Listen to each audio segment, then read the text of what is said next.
সোমবার সকাল ৯:৩০টায় শারজা থেকে আসা এয়ার অ্যারাবিয়ানের ফ্লাইটের যাত্রীরা যখন শাহ আমানত বিমানবন্দর থেকে বের হচ্ছিলেন, ঠিক সেই সময় কাস্টমস হলের গ্রিন চ্যানেলের সামনে হাঁটাহাঁটি করছিলেন বিমানবন্দরের স্বাস্থ্য কর্মকর্তা ডাক্তার জেড এ শরীফ। বিষয়টি নজরে আসে রাজস্ব কর্মকর্তার। শুধুমাত্র সন্দেহজনক আচরণের কারণে শরীফকে চ্যালেঞ্জ করেন রাজস্ব কর্মকর্তা। পরে ওই চিকিৎসকের দেহ তল্লাশি করে জ্যাকেটের পকেট থেকে ৪৬৪ গ্রাম ওজনের ৪টি স্বর্ণের বার পান শুল্ক কর্মকর্তারা।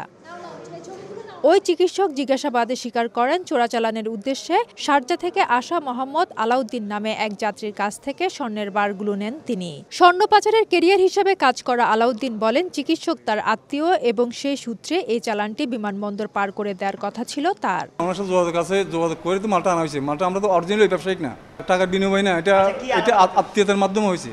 এখন চেক করার পরে ওনার বডিতে বিশেষ করে যে কোটের পকেটে আমরা 4টি স্বর্ণবার পাই। বোঝা যাচ্ছে যে সে আরও ৫-৬ মাস আগে থেকে এই ধরনের কাজ হয়তো সম্পৃক্ততা আছে। শুল্ক কর্মকর্তারা জানান, সন্দেহজনক গতিবিধির কারণে আগে থেকে এই চিকিৎসক সন্দেহের তালিকায় ছিলেন বিমানবন্দর কাস্টমসের। তার গতিবিধি আমরা সার্বক্ষণিক পর্যবেক্ষণ করেছি এবং তাকে খুব নিকটতম সময়ে আমরা তার কোনো সাসপিশিয়াস মুভমেন্ট পরবর্তীতে সময় দেখলে সার্চ করব, এই ব্যাপারে আমরা বদ্ধপরিকর ছিলাম। তার ফলশ্রুতিতে আজকের সকালে আমরা এর ফলপ্রসূ একটা রেজাল্ট পেয়েছি। গ্রেফতার চিকিৎসক কয়েক দফায় প্রায় ৮ বছর শাহ আমানত বিমানবন্দরে কর্মরত। ফেরদৌস লিপি, সময় সংবাদ, চট্টগ্রাম।